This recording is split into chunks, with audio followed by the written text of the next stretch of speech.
She wanted to do so much. Finding Mamta, a Virginia community remembers the life of a woman allegedly killed by her husband inside their home. Her body still missing as police advance their investigation. The highway overpass reopens 3 years after collapsing on top of 295. One D.C. pedestrian bridge again connects two neighborhoods. A live report on the Welcome News. A teenager charged after a massive fire. The new details out of Montgomery County after dozens of folks were left without a home. The nice weather we have been having, well, the heat is going to return to the DMV, but will we see triple-digit heat that we see in the central U.S.? Stick around for my forecast. And back to school savings. We're continuing to stretch your dollar on how to save the most at Amazon and Walmart. You're watching the station covering all of the DMV. This is DC News Now. Good Saturday evening. Thank you for joining us for DC News Now at 6 o'clock. I'm Ben Dennis. It's been more than 3 years since the Northeast DC pedestrian bridge collapsed on a busy highway. Caused long-standing problems for those who used it to cross. Not anymore. DC News Now's Dave Laval joins us from the newly rebuilt Lane Place pedestrian bridge. It crosses 295. Dave, I am sure people who live in the area are glad to have it back in business. Oh, big time, Ben. What it means for folks here is they don't have to walk about at least a quarter of a mile to the south in order to cross under DC 295 or walk a couple of hundreds of yards in the opposite direction in order to use another pedestrian bridge. The new Lane Place pedestrian bridge costs $17 million in federal emergency funds. It replaces the old span that collapsed back on June 23rd, 2021 after a truck hit it. Some of the new features include the height, as the bridge is taller than the old one, which makes it safer for trucks that travel under it. It also spans over both Kenilworth Avenue service roads, so people don't have to cross the busy access roads like they had to do with the old bridge. Neighbors are glad to finally have their pedestrian bridge back again. I think it's been rough, especially early in the morning when people are trying to get to work. You know, you have people who don't have access to a car. So now that this is back up, they can cross over and get to the metro much quicker. The new pedestrian bridge also has improved lighting and ramps which make it easier for people who have difficulty using stairs. We are live in Eastland Gardens in Northeast. Dave Laval, DC News Now. Plenty of local headlines we're going to get to in a moment, but the weather headline here, Scott, is this week is going to be warmer than the beautiful one we had this week. Yeah, it seems like every week there's a new turn, there's a new story with it. Now, last week was just absolutely gorgeous, and we've continued that trend in through the weekend. But things are going to change. Right now, we have 83 degrees. We have some sunshine out there. It's a delightful day, as you saw with Dave's live shot there, wall-to-wall sunshine. And temperatures over the next 12 hours, well, they'll still be in the 80s by the time we get to 8 o'clock or so in the district. But other than that, it'll start to slide into the 60s here, and will be just a tad warmer than we have been over the last couple of nights across the entire viewing area, with upper 60s here around 6 o'clock in the morning. What about our rain chances as we go into the future? Well, they'll start to ramp up, although not too high a percentage. We'll have opportunities, but they will be on the lower side of things. However, like I said, the heat and the humidity is going to be coming on back as we get into the week as well. Metrocast tonight, 82 degrees at 7 p.m., 74 at 9, and 71 at 11 p.m. And a quick look at your headlines. Summer-like feel this work week. On and off thunderstorm chances, and temperatures peak into the upper 90s by Wednesday. Stick around for my 7-day forecast to get all the details coming up. All right, Scott, we'll see you in a few. In Virginia, community members banded together today to pray for the missing Manassas Park woman, Mamta Kafel-Bott. Her husband was charged late this week with concealing a body, but police say they still haven't found Mamta's body. Police say she was last seen July the 27th. Her husband, Naresh Bott, you can see him being taken into that police cruiser there, allegedly murdered her in their home before dragging her out and concealing that body. People at today's gathering remembered her life, also pushing for change to protect women from violence. Here today in loving support of Mamta and this horrible tragedy that has possibly happened to her. We're just here to show our support and that we miss her and we love her. She wanted to do so much, and she's never going to get to do that. And I don't want any more women's dreams to be ripped away from them the way it's happened to her. Her husband, Naresh, will remain behind bars through at least this weekend with a bond hearing set for Monday. All right, staying in Virginia, Fairfax County daycare provider is accused of assaulting 2 children in her care. Detectives say that Sumi Shah restrained kids with tape on several occasions. Her county licensed home daycare is on Paul Street and Bailey's Crossroads.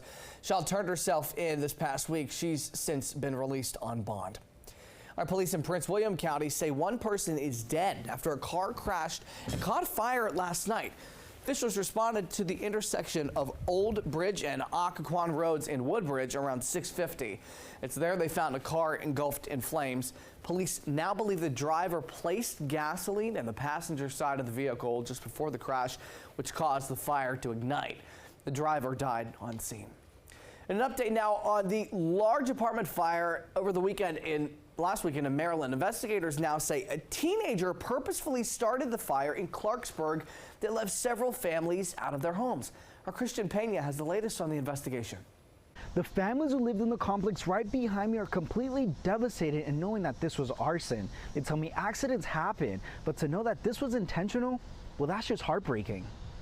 It's really devastating. Still grappling with losing his home of 10 years, Jordan Brown and his mom are struggling to understand why someone intentionally burned the condominium complex they once called home. I just don't know why someone would do that. There's no point in causing pain on people you don't even know. Officials say the fire was caused by a juvenile who's now facing charges for the fire. Officials also say he's since been released to the custody of his parents. Impacted families are still processing with what they call their biggest nightmare. It was surreal watching the fire, and the whole time it was just like, please just go out, just go out, just go out. Artia, along with her son Jordan, are now finding ways to recover their memories. Things like their degrees and the many laughs they once shared among walls they never thought would crumble. I'm just thankful at the end of the day we have ourselves and our pets, but we've accumulated so much furniture and memories of the past 10 years of us living here. The fire chief also tells me he will continue to work with the county state attorney's office on prosecuting the arsonist. So stay with us as we continue to monitor the latest developments coming out of this fire.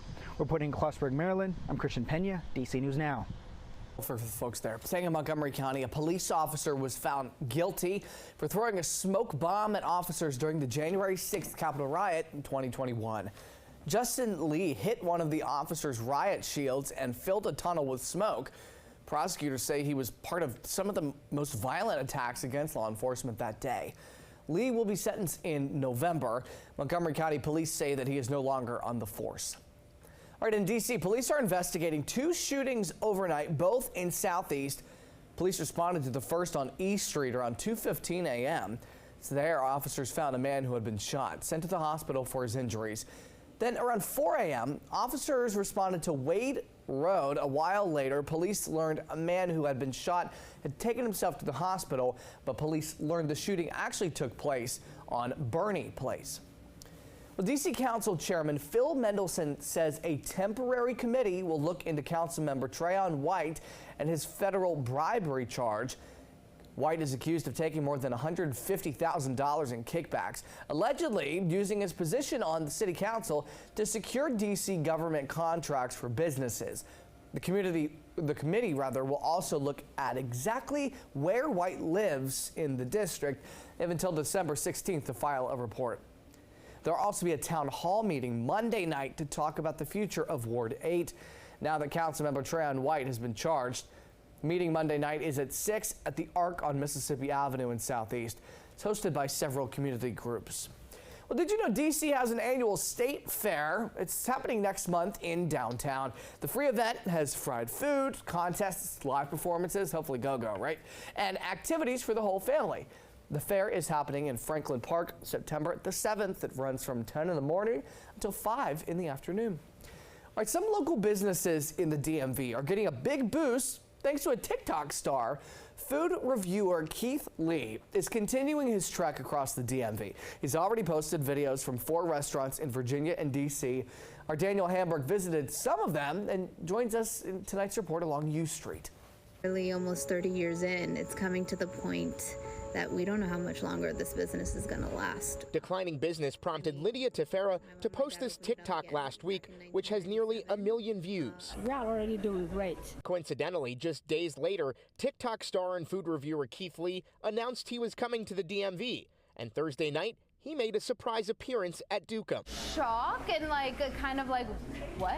What? Come again? His Dukem review hasn't been posted yet, but others have been, and the so-called Keith Lee effect is happening. Anywhere he goes is absolutely blessed right after, which is so cool. In Alexandria, the already popular Flavor Hive food truck is getting a boost after Lee reviewed its walking tacos. Thank you so much. Enjoy. Some customers are here because of Lee. I like his reviews. He makes the food look good, and this definitely didn't disappoint. Back in D.C., Kane Caribbean Street Food on 8th Street Northeast was also reviewed. It's kind of mixed emotions with that, but 7 out of 10 is a good thing, you know what I'm saying, regardless of what you're doing anyway. Front of house manager Nico Roach says it's been a slow year and this will help. We actually started to pick up before he came, so now that he has come, we'll be looking to pick up a little bit more. What Keith does is he uses his platform to really bring awareness and attention to these smaller businesses and really does good. So the fact that, he even came here and came to all of these other places in the DMV is a big win.